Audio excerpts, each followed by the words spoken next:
everyone. So today I want to show us how to prepare cinnamon tea.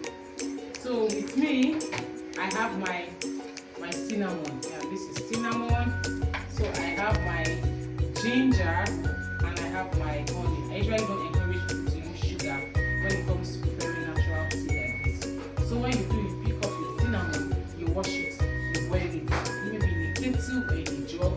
Then when you in a kettle or in a pot, yeah.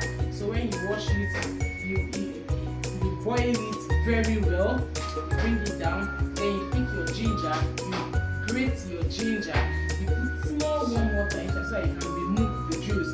Then you pour the juice of the ginger into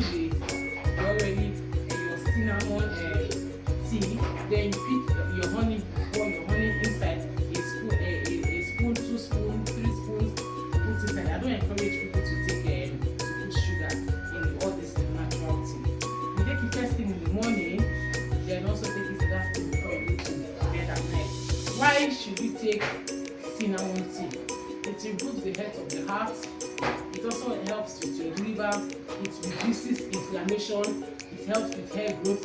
It also helps with the skin. It also helps with weight loss.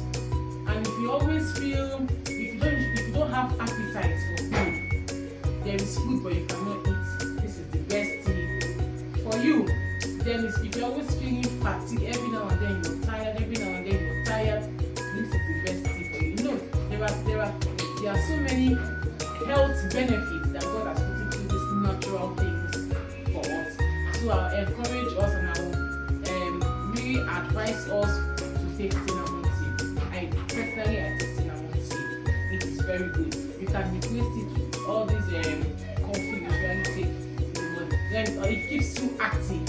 Yeah, it makes you act very, very active with no side effect.